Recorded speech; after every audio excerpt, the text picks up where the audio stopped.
이전에 유치원에서 가장 중요한 건 다 이미 배웠어요. 아무것도 배울 수 없었던, 유치원도 없었던 우리 같이 저처럼 정말 깡촌에서 살아서 유치원도 없고 타가소도 없어서, 저 초등학교 갔더니 타가소가 있어서 그 이렇게 마을 해관에 아이들 공부하는 거 이렇게 기울이고 이렇게 보던 그런 시절에도, 그러고 나니까 제가 나이 엄청 많은 것 같죠. 너무 깡촌이어서 그랬었어요. 여러분, 그럼에도 불구하고 유치원 없던 그 시절에도요, 우리는 이미 집에서 부모님에게 가장 중요한 인생의 모든 것들은 다 배웠어요. 그래서 유치원에서 여러분 우리가 배운 대로, 부모님에게서 가르침 받은 대로 우리가 만약 살기만 하면 이 세상이 아무리 험하고 힘들다고 하지만 우리는 전혀 부족함이 없이 살 수 있어요. 그런데 왜 우리는 여전히, 나는 내 삶에는 끊임없이 문제들이 일어나고 있을까? 왜 이렇게 뭔가 턱턱 막히는 인생을 살아갈까요? 왜 그럴까? 그건 분명 우리가 어릴 때 유치원 다니기도 전에 유치원에서 부모님에게서 배운 그대로 살고 있지 않기 때문이에요. 박사까지 하고 국회의원을 하고 심지어 대통령을 하는 사람들이 여러분 배우지 못해서 우리에게 꼴불견인 모습을 보여주고 있는 걸까요? 아닐 거예요. 친구들 잘 사귀고 차조심하고 아침밥 꼭 거르지 말고 먹고 주변 사람들한테 잘해야 하는 겁니다. 잘해야 해. 감사합니다. 고맙습니다. 잘못했을 때는 얼른 죄송합니다. 인사 잘하면 되는 거야. 여러분, 콜일적 엄마가, 콜일적 선생님이 우리에게, 나에게 가르쳐 주신 그 기본대로만 살면 되는데 대부분의 사람들이 이 기본을 지키지 않고 살다 보니까 인생에 끊임없이 문제들이 일어나고 있는 거예요. 여러분, 세상은 이렇게 혼란스럽습니다. 왜요? 기본을 안 지키니까요. 성경의 제일 처음 창세기 1장 1절은 어떻게 시작하냐면 태초에 하나님이 천지를 창조하시니라. 태초에 하나님이 천지를 창조하셨어요. 그런데 하나님이 천지를 말씀으로 창조하시면서 그 다음에 보니까 창조 세상 이전의 이야기를 합니다. 창조되기 이전의 세상은 어떠했는지 하나님이 성경에 설명하는데 어떻게 설명하고 있냐면, 하나님이 창조 전의 세상을 보니까 땅이 혼돈하고 어지러웠다라는 거예요. 기본이 전혀 없더라는 거죠. 공허했다, 비어있더라는 거예요. 텅 비어있더라는 거예요. 그리고 흑암이, 어두움이 깊었다, 그렇게 말하고 있어요. 하나님이 세상을 창조하기 전의 세상의 모습이었어요. 혼돈했어요. 공허했어요. 흑암이 있었어요. 여러분, 이것이 세상의 원래의 모습이라고요. 그런데 이런 세상을 하나님의 말씀으로 창조하는데 어떻게 창조하냐면, 제일 처음에 기본을 잡기 위해서, 이 혼돈하고 공허하고 어두운 세상에 기본을 잡기 위해서 가장 처음 한 게 뭐냐? 하나님이 첫째 날 하신 거예요. 이렇게 말씀합니다. 빛이 있으라. 빛이 있으라. 여러분, 빛이 생기고 그 빛이 세상 위에 임하자 방금까지 있었던 혼돈과 공허와 어두움이요 금세 사라졌어요. 즉 빛이 임하니까 기본이 잡히기 시작했어요. 그 기본 바탕 위에다가 다른 것들이 다 생겨난 거예요. 여러분, 세상의 모든 기본은 무엇으로부터 시작되냐? 빛으로부터 시작되는 거예요. 여러분, 앞에서 말씀드렸습니다. 기본만 잘 지키면 되는데, 기본만 잘 지키면 먹고 사는데 전혀 지장이 없는데 기본을 안 지키니까 문제가 생기는 거예요. 그러면 누가 이 기본을 안 지키고 살고 있어요? 누가 안 지켜요? 이 사람이 안 지켜요. 저 사람도 안 지켜요. 그러니 누구도 안 지켜요? 나도 안 지키는 거예요. 빨간불인데 새벽에 사람들이 다 지나가요. 나도 모르게 따라가는 거예요. 아무도 안 보는데 빨간불이니까. 여러분, 솔직히 저도 그래요. 50불 놓고 차를 운전하는 사람이 과연 몇이 될까? 다 80으로 90으로 가니까 저도 그렇게 하는 거예요. 그러다가 어떻게 해요? 카메라 보이면 쓰는 거예요. 기본을 안 지키는 거죠. 그래서 누구를 탓할 것도 없어요. 이 사람이나 저 사람이나 그게 당연하니까 나도 안 지켜요. 그러다 보니 어느 순간에 무너지기 시작했어요. 혼란이 왔죠. 힘들어지기 시작했어요. 여러분 기억하세요. 여러분의 인생이 지금 혼란스러워요. 뭔가 허전해요. 그래서 밤마다 뭔가 잠도 안 오고 약을 의지해요. 어둠이에요. 거기서 벗어나려면 기본으로 돌아가야만 합니다. 기본을 지켜야 행복할 수 있어요. 기본을 지켜야 힘있게 살 수 있어요. 자, 그러면 다시 성경으로 돌아와서 하나님이 가장 처음에 기본을 세우기 위해서 이 땅에 빛을 보내셨어요. 빛이 임하자 문제 있던 모든 세상에 문제가 사라졌어요. 꼬여가던 것들이 제자리를 잡고 어두웠던 것들이 사라졌어요. 비어있던 곳들이 빛으로 채워지기 시작했어요. 그런데 참 안타깝죠? 성경의 빛 이야기가 그리 오래 가지를 못해요. 얼마 지나지 않아서 세상은요, 하나님의 빛보다 어둠을 따르기 시작했어요. 하나님이 친히 지은 사람인데도 불구하고 빛보다 어둠이 좋았어요. 많은 사람들이요, 빛이 있음에도 불구하고요, 어두움 가운데 거하는 걸 참 좋아합니다. 그것을 성경은 뭐라고 얘기하냐? 죄다. 죄의 속성 때문이다. 그렇게 얘기해요. 그렇게 아주 오랜 세월 동안 여러분, 온 세상은 어두움과 혼란의 이야기로 가득 차고 있었습니다. 죄의 이야기가 이 세상을 덮고 있었어요. 그런데 여러분, 다시 성경에 이 사라졌던 빛이 다시 등장하기 시작합니다. 창세기에 처음 등장했던 그 빛, 혼돈과 공허와 흑암을 몰아냈던 그 빛이 한참 있다가 오랜 세월 수천 년이 지난 후에 그 빛이 성경에 다시 등장합니다. 여러분, 창세기 1장 1절 태초에 하나님이 천지를 창조하시니라. 그리고 나서 한참의 세월이 지난 후에 요한복음 1장 1절에 이런 말씀이 등장합니다. 태초에 똑같죠? 말씀이 계시니라. 다시 태초로 돌아가죠. 근데 말씀이 계셨대요. 그리고 이렇게 얘기합니다. 그 말씀이 하나님과 함께 계셨고, 여기가 중요해요. 그 말씀 안에 빛이 그리고 생명이 있었다. 그렇게 얘기합니다. 자, 창세기 1장 1절에 이후에 나오는 빛이 사라졌다가 요한복음 1장 1절에 태초에 말씀이 계시니라. 그런데 그 말씀이 빛이고 생명이 되어서 이 땅 가운데 다시 왔다라고 하는 말씀이 등장해요. 그런데 문제는 뭐냐? 너무 사람들이 오랫동안 어둠 속에, 흑암 속에, 공허와 방황 속에 살다 보니까, 즉 죄 가운데 살다 보니까 너무 많은 사람들이 빛이 왔음에도 불구하고 그 빛을 알아보지를 못했어요. 왜? 빛이 사람의 몸으로 왔기 때문이었어요. 그러다 보니까 그 빛을 사람들이 받아들이지를 못하고 영접하지 않았습니다.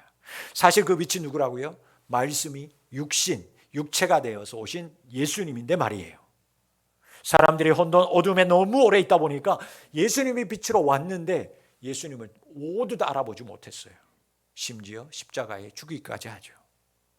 이걸 보면 여러분, 사람들이 빛보다 어둠을 좋아하는 속성이 있다는 것을 알게 돼요.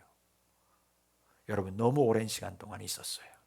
우리가 지륵 같은 어둠 속에 너무 오랜 시간 동안 어둠에 있다가 빛을 보면 여러분, 빛을 그대로 볼 수 있어요, 없어요? 못 보죠. 아침에 새벽 계속해서 자고 있다가 밤새 자고 있다가 아침에 아무 얘기도 없이 형광등불을 탁 켜면 여러분, 우리가 하는 행동이 어떻게 돼요?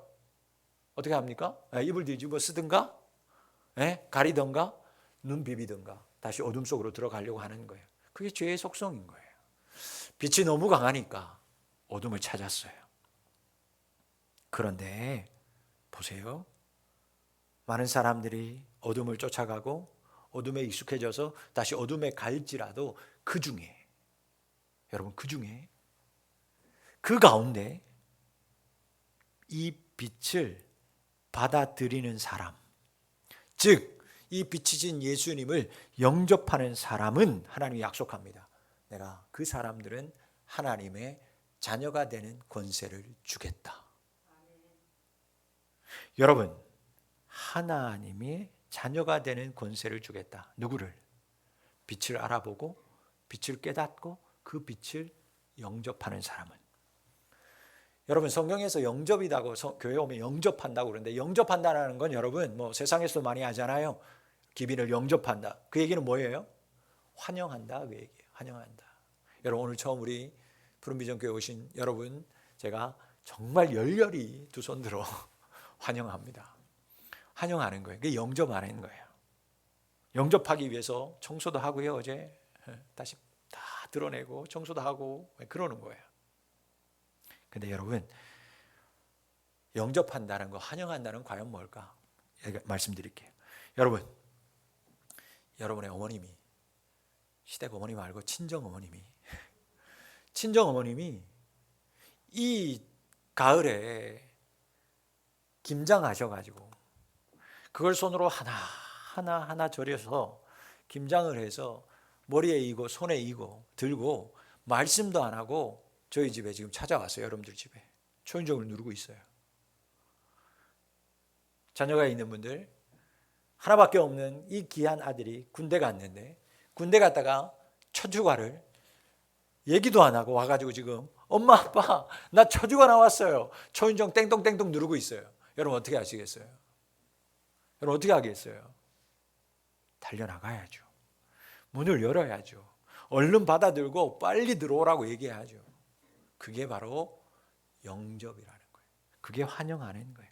여러분, 어머님이 지금 날 보러 왔는데, 몸도 성하지 않은 그 어머님이 나 때문에 김장 들고 왔는데, 휴가 간, 아니 군대 갔던 그 아들이, 나 사랑하는 내 생명과도 같은 내 아들이 첫 휴가를 나왔는데 비쩍 말라가지고 시꺼멓게 타가지고 엄마한테 달려들려고 초인종 누르고 있는데, 여러분 집안이 엉망이에요. 잠옷 입고 있어요. 얼굴 머리는 막 산발이 돼 있어요. 여러분 그게 문제예요? 그거 상관 안 해요. 달려나가는 거죠. 맞이합니다. 여러분 그게 영접이에요. 여러분 하나님이 약속했어요.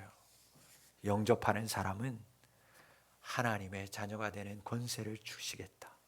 이것이 오늘 우리에게 주신 하나님의 약속입니다. 이 자리에 있는 우리 모든 성도들이, 오늘 처음 푸른비전교회로 오신 분들이라도 여러분 이 약속을 받고 돌아가실 수 있기를 축복합니다. 왜 받아야 할까? 여러분 하나님의 자녀가 된다는 건요, 신분이 바뀌는 거예요. 신분이. 옛날에 추노 언녀나 싫었어요. 도망가는 거 아니에요. 그래서 그 신분을 지우기 위해서 그 등이나 얼굴에 박혀 있는 거를 지우잖아요. 신분이 바뀌고 싶어서. 여러분 하나님을 그렇게 영접한다는 건 신분이 바뀌는 거예요. 즉 소속이 달라지는 거라고요. 전에는 어둠의 자녀였어요.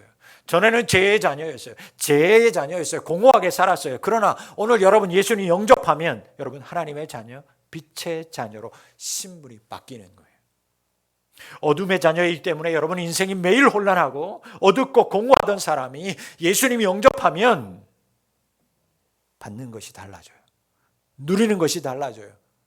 여러분 축복의 상속이 달라지는 거예요. 어둠에 있었던 사람들은요, 여러분 성경에 보니까 믿지 않든 여러분도 믿든, 여러분 성경에 보니까 죄의 자녀라고 그래요. 죄의 자녀는 죄의 상속을 받아요. 그래서 어둠 속에 살 수밖에 없어요.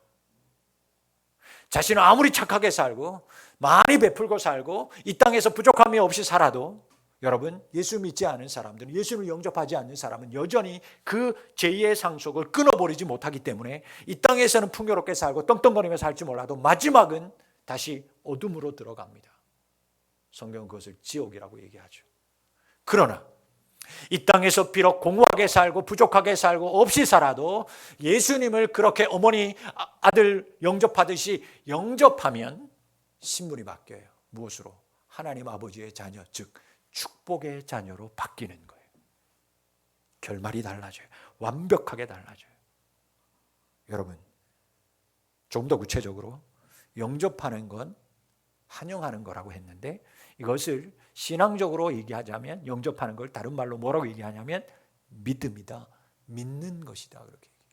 여러분, 예수님이 빛이라고 하는 것을 믿는 거예요. 그러면 영접하는 거예요. 예수님이 나의 죄를 위해서 십자가에 죽으셨습니다. 영접하는 거예요. 믿는 거예요. 나에게 영원한 빛과 생명을 주시기 위해서 부활하신 것도 내가 믿습니다. 그게 영접하는 거예요. 하나님이 옛날 이스라엘의 하나님이 아니라 지금도 분명히 살아계시는 하나님을 나는 믿습니다. 영접하는 거예요. 내가 기도하면 하나님이 들으시고 내가 기도하면 하나님이 응답해 주실 것을 믿습니다. 그게 영접이에요. 그게 믿는 거예요.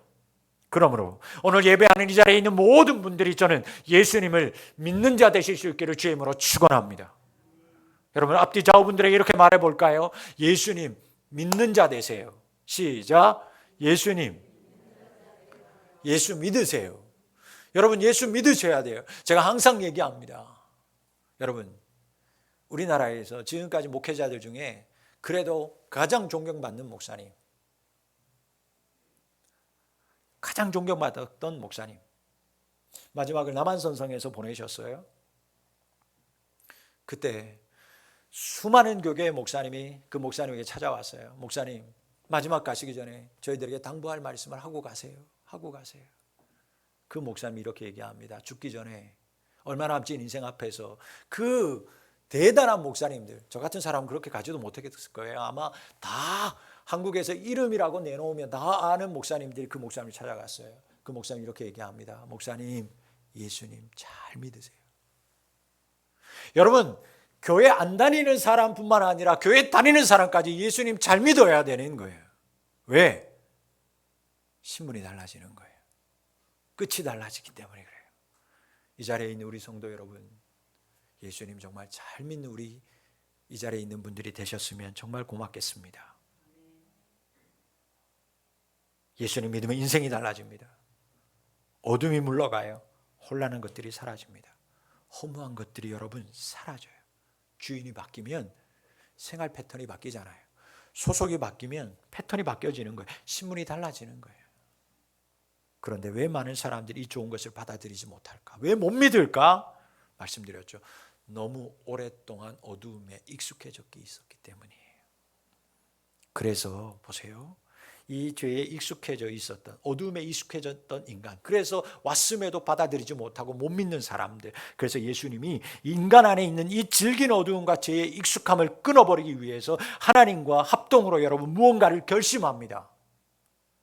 그것이 오늘 본문 8절의 말씀이에요. 예수님이 하나님이 상상할 수 없는 이야기를 합니다. 여러분 8절 말씀 한번 같이 보실래요? 자, 8절 말씀 이렇게 되어져 있습니다. 우리가 아직 죄인 되었을 때, 즉 여러분, 우리가 어둠에 익숙해져 있을 때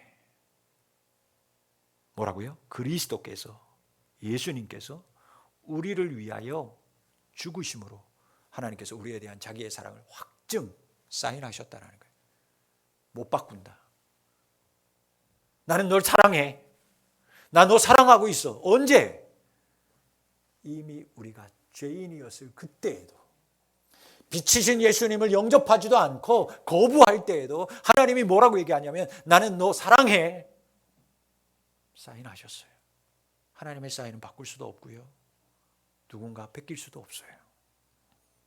여러분, 빛으로 오신 예수님, 자신을 거절하는 사람들, 이제 죄와 어둠이 너무 익숙해져서 빛인 예수님을 영접하지도 않고 거절하는 사람들, 그저 그렇게 살아가던, 죄 가운데 살던, 어둠과 공허와 혼돈이 좋아서 계속 거기에 있는 사람들, 그런데 예수님과 하나님이 그 사람들을 그곳에 계속 둘 수 없으니까, 내 자녀가 계속해서 시커멓게 살고 손에 흙 묻히고 사는 게 싫으니까 그곳에서 건지기로 작정합니다. 어떤 방법을? 너 가서 저 사람들의 대신해서 너 십자가에서 죽어라. 네가 그래야 되겠다. 너는 죄가 없으니 네가 세상으로 가서 빛으로 살아서 그 죄값을 네가 다 치러라. 누구를 위해서? 지금 아직도 공허와 허무와 흑암 가운데 사는, 아직 예수를, 하나님을 알지 못하는 저 자녀들을 위해서 네가 세상으로 가라. 그리고 십자가에서 죽어라. 언제요? 내가 아직 죄인 되었을 때. 내가 하나님이 정말 싫다고 할 때, 하나님은 좋다고 하는데 계속 내가 밀어낼 때, 여러분, 우리가 아직 죄인 되었을 때, 내가 교회 다녀봐야 될까? 성경 좀 읽어봐야 될까? 내가 좀 착하게 살아봐야 될까? 내가 그래도 예수 믿어볼까? 아니요. 그런 생각도 아예 하지도 못하던, 아주 망나니로 살아가던 어둠에 있은 그때에 이미 하나님은 우리를 사랑하셨어요. 우리가 거절하고 밀어내던 그때 여전히 하나님이 여러분을 사랑하고 계셨어요. 왜 바보같이 나 싫다고 하는데, 여러분, 싫다고 따라다니는 사람은 그거 참 보기 싫은 건데, 왜 싫다고 하는데 하나님은 여전히 계속해서 나를 따라다녔을까? 왜 나를 위해 죽으셔? 내가 죽으라는 법이에요. 내가 죽으라고 했나? 내가 시키지 않은 짓을 왜 하셔? 왜 그러셨을까? 본문의 말씀처럼 여러분 보세요. 의인을 위해서 죽는 사람은 혹 있어요. 일본에서 솔로에 뛰어들어서 사람들 살리죠. 나라의 전쟁이 있을 때 자기의 목숨을 폭탄을 들고 뛰어들어가는 의인이 있어요. 그렇게 의인을 위해 죽겠다고 나서는 것도 쉽지 않은 일인데, 아니 여전히 죄인인 나를 위해서, 우리를 위해서 왜 예수님이 나를 위해 죽으시냐고요. 그런데 성경은 한 줄로 이렇게 얘기해요. 그게 하나님의 사랑이니까, 그게 내 뜻이니까. 너희들이 뭐라고 하든 나는 내 뜻대로 하는 거야. 그게 내 사랑이야. 우리를 너무 사랑하셔서 우리는 싫다고 하는데, 우리는 그만 됐다고 하는데도 하나님은 우리를 위해, 여러분을 위해 자녀 삼으시기 위해, 여러분의 신분을 바꿔주시기 위해, 죄와 어둠에서 건져서 생명과 여러분에게 빛을 주기 위해 기꺼이 하나밖에 없는 아들 예수님을 십자가에 달려 죽게 하셨어요. 오늘 이 자리에 참석하신 모든 분들, 오늘 보고 영원히 안 볼 분도 혹 있을 수도 있겠죠. 안 그러기를 바라지만 여러분 기억하세요. 하나님 이미 여러분들을 사랑하고 계셨습니다. 나는 여전히 죄 아래 있지만, 나는 아직도 여전히 어둠이 익숙하지만, 하나님은 여러분에게 빛을 주시기 위해 오셨습니다. 많은 분들을 만나보면 교회를 다녔든 다니지 않았든 나는 죄가 많아서 교회 갈 수 없다고 말하는 분들이 의외로 많아요. 나 같은 사람은 교회 가면 안 돼. 내가 모르지, 말은 안 해서 그렇지 나는 안 돼. 자격이 안 된다고 하는 생각분들이 많아요. 그런데 여러분, 오늘 성경에 보시면 깨닫겠지만, 자격 있다고 생각하는 사람들을 위해서 예수님이 죽지 않았어요. 자격 있다고 생각하는 사람들을 위해서 이 땅에 오시지 않았어요. 죄인인 사람들, 예수님을 영접하지 않고 밀어내는 사람들을 위해서 죽으셨어요. 그러므로 여러분, 여전히 내 자신을 보면 자격 없지만 이 시간 예수님 영접하시면 되는 거예요. 예수님 믿으면 됩니다. 죄인인 내가, 여전히 어둠인 내가 예수님 믿으면 환영하면 되는 거예요. 오늘 로마서를 쓴 사람, 바울이라고 하는 사람이에요. 이 사람, 예수님 믿는 사람들, 교회 다니는 사람들 잡아서 죽이는데 앞장섰던 사람이었어요. 그 스스로가 얘기합니다. 나는 죄인 중에 괴수입니다. 요즘 말하면 나는 죄인으로 줄을 서면 1번 사형수라는 거예요. 그런데 그랬던 사람이 예수님을 영접했어요. 깨달았어요. 그때 어떻게 됐습니까? 어둠이었던 사람이 빛이 되기 시작했어요. 죄인이었던 그 사람이 예수님을 영접했더니 열매 맺는 빛의 사람, 많은 사람들을 축복하는 인생으로 바뀌었어요. 그는 죽어가다가 마지막 인생에 그는 이렇게 고백합니다. 내 산 인생을 다 돌아보니 모든 것이 주의 은혜였습니다. 자격 없는 나에게 찾아오시고 나를 끝까지 부르시고 사랑하는 것, 아무리 생각해봐도 하나님의 은혜였다라는 거예요. 자격 없는 나, 여전히 어둠을 좋아하던 나를 사랑하는 것, 가만히 생각해보고 아무리 생각해봐도 그건 은혜더라는 거예요. 여러분, 이같이 예수님을 받아들이고 환영하는 것이야말로 가장 큰 인생의 축복임을 깨닫는 저와 여러분들이 되었으면 좋겠습니다. 오늘 이 은혜 축복이 모두에게 임하기를 간절히 소원합니다. 마지막으로 여러분, 오늘 행히 하나님을 영접하지 않으신다고 해도 이것만은 기억하시면 좋겠어요. 다 잊어버려도 제가 드리는 이 말씀만은 꼭 기억했으면 좋겠습니다. 여러분, 저는요, 우리는요, 앞으로도 죄 지으면서 살 것입니다. 목사인 나도 사람인지라 죄 지을 수밖에 없어요. 하나님의 뜻대로 빛 가운데 살기보다 어두운 가운데 내 뜻대로 살면서 하나님 마음 아프게 할 때가 더 많을 거예요. 그러나 여러분, 그때에도 기억하세요. 그때도 하나님은 여전히 나를 사랑하신다. 그거 한 가지만 꼭 기억하고 다시 여러분의 삶의 터전으로 나가시면 좋겠습니다. 죄인이었을 때 이미 하나님은 여러분들을 사랑하셨고 하나님은 여러분들을 자녀 삼으셨습니다. 그러기에 여러분들이 어떠한 어둠 가운데 검은 색깔을 하고 살아도 그때도 하나님은 여러분을 알아보고 여전히 여러분들을 사랑하실 겁니다. 여러분, 자녀가 아무리 변장하고 아무리 꼴이 말이 아니어도 부모는 먼 길에 있어도 자녀를 한눈에 알아봅니다. 제게 딸 하나, 아들 하나가 있습니다. 이 두 녀석이 말 잘 듣고 저를 정말 기쁘게 할 때도 많지만 그만큼 저를 마음을 아프게 하고 힘들게 할 때도 많습니다. 그래서 그때마다 심하게 꾸짖기도 하고 때로는 때린 적도 있습니다. 하지만 여러분, 분명한 것 한 가지는요, 꾸짖을 때도 매를 들 때도 정말 단 한 번이라도 내 딸과 내 아들을 제가 사랑하지 않는 적이 없습니다. 사랑하기 때문에 꾸짖었고 사랑하기 때문에 매도 들었습니다. 여러분, 여러분이 어디서 무엇을 하더라도 저는 상관하지 않고 저는 모르겠지만 여러분이 어느 곳에서 어떻게 살아가시든 하나님은 여러분을 사랑하십니다. 사랑하시기 때문에 여러분들에게 때로는 예상하지 못했던 아픔도 이상한 일들도 일어나는 거예요. 모든 것이 하나님의 사랑 때문이에요. 모든 것이 하나님의 은혜 때문이에요. 목사인 저는 죄인입니다. 그런데 그런 저를 죄인이었던 때부터 지금까지도 나를 사랑하고 계셨다는 것을 내가 알기에 믿기에 저는 오늘도 예수님을 믿는 자리에 서 있습니다. 앞으로도 변함없이 그 자리에 서 있을 겁니다. 내가 무엇을 하든 하나님은 나를 사랑하십니다. 이미 오래전 내가 죄인이었던 그때부터, 내가 예수님을 알지 못해서 밀어내고 싫어했던 그때부터 지금까지 하나님은 나를 사랑하십니다. 그리고 언제까지나 영원토록 그렇게 날 사랑하실 것을 저는 믿습니다. 여러분들도 빛이신 예수님을 믿는 자 되실 수 있기를 주의 이름으로 축원합니다. 영접하세요. 그러면 어둠은 물러갑니다. 빛이 임합니다. 여러분의 인생에 분명 새빛이, 새날이 오게 될 줄 믿습니다. 하나님, 여러분을 이제부터 영원토록 하나님의 은혜와 사랑으로 붙들어 주실 수 있기를 간절히 소원합니다.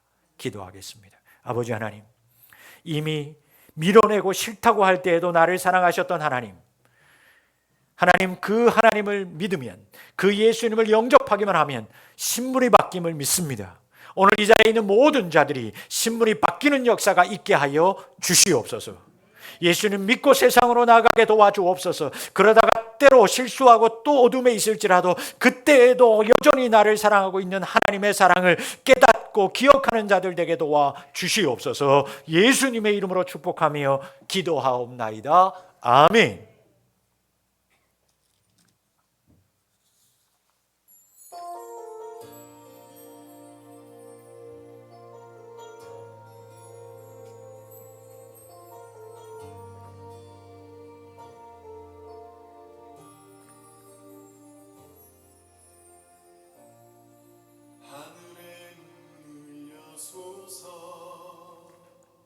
이곳을 주목하소서. 주를 향한 노래가 꺼지지 않으니 하늘을 열고 보소서. 이곳에 임재하소서.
찬송가 563장 찬송하시면서 봉헌하겠습니다. 우리 1절 그리고 4절만 찬송하겠습니다.